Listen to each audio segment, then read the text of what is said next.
was quite a believer yet.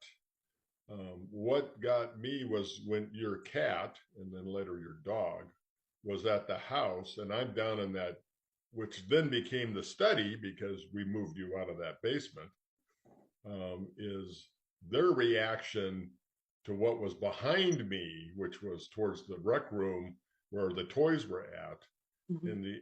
and the way the cat would stare and the hair got up on it, it started just going nuts, and the dog doing the same thing. It's like they're seeing something. I can't see it. I don't know what it is. They're seeing something, Yeah.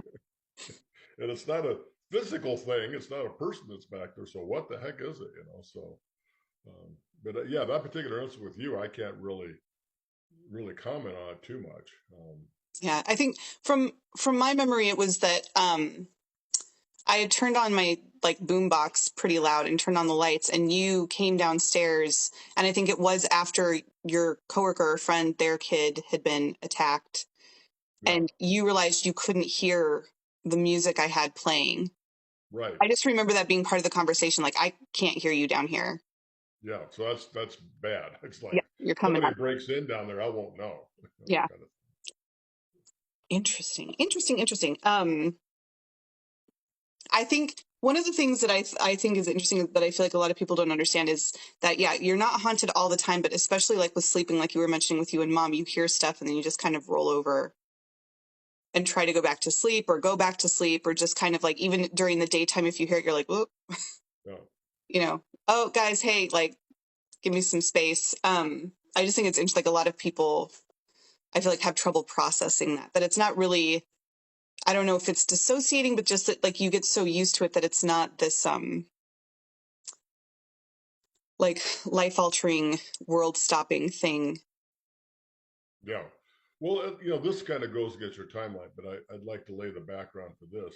A lot of with my beliefs that slowly solidified, it wasn't so much how the family was reacting and the experiences that they had, it was others who came into the house and independently, without my ever saying to them that this is a haunted house, they would Mhm. make comments.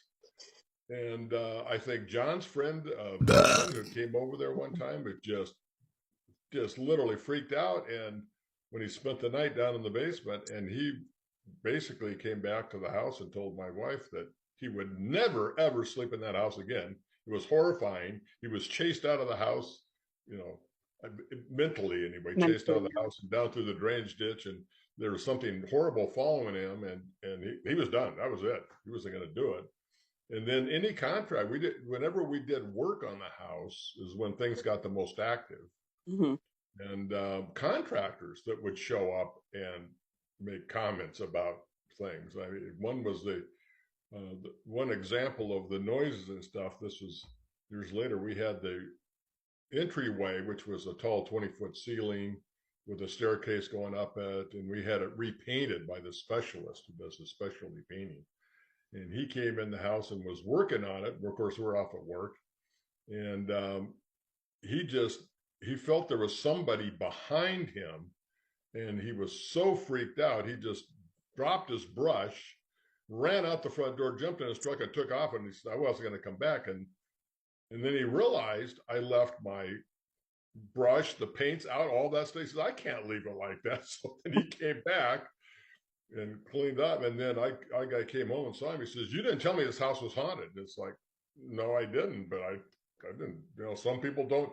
Like my brother and sister-in-law never experienced anything sleeping in our house. They never, nothing ever happened to them. But this Yeah. guy was just quite upset about it. Well, he went ahead and finished, but he said he saw the aberration going across the walkway up above from one room to the other, which also got him running out of the house.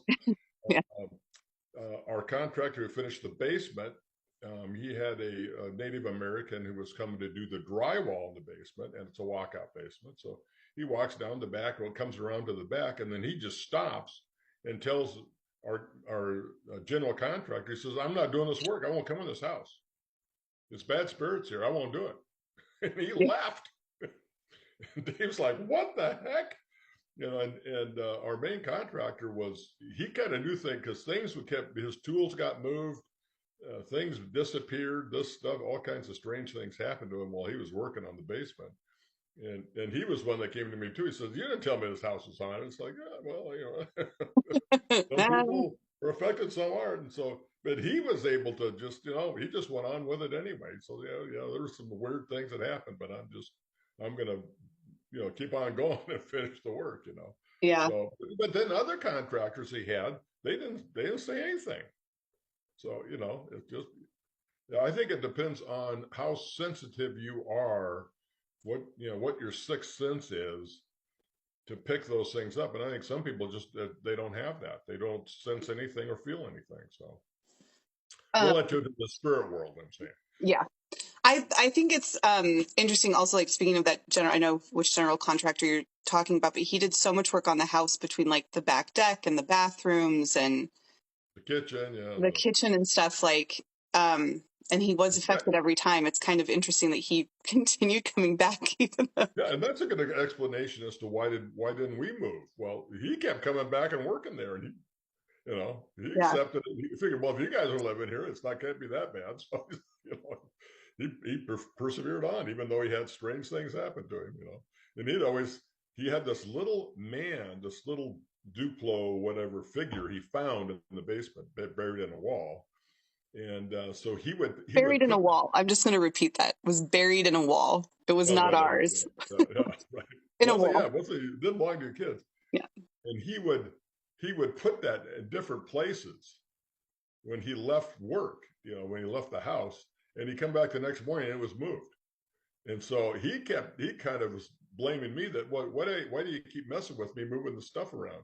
And it's like, but the staircase from the house, inside the house, down to the basement wasn't in there. He had to rip that out.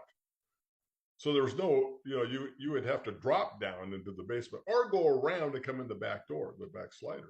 Yeah. And which I wasn't. I said, I'm not going down there doing anything. But he said that was almost consistent. That was the one thing that was consistent for him. He would put, and he had a marble he'd put on his ladder that could roll from side to side.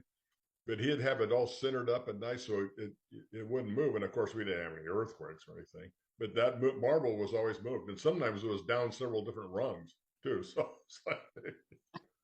he, was, he found it quite strange. He actually was kind of entertaining for him. So, Blah, blah, blah. I was going to ask you another question. I think I know the answer, but have you had any contact with the people who bought the house in 2020? I did, but part of, and this is probably why I wasn't informed. Under a Colorado real estate law, you are not obligated under any terms to disclose poltergeist, hauntings, any of those kind of things, paranormal stuff. You're not obligated at all to report any of that. So, no, we didn't get anything from them, and I didn't say anything to them either. So, and I did meet them after they purchased the house. Just before they moved in, they wanted me to come and talk to them and ask me questions about the house, which they did, and it was all just about the finishing in the basement and the things we did, the electrical panel put in, stuff like that. So, but I didn't.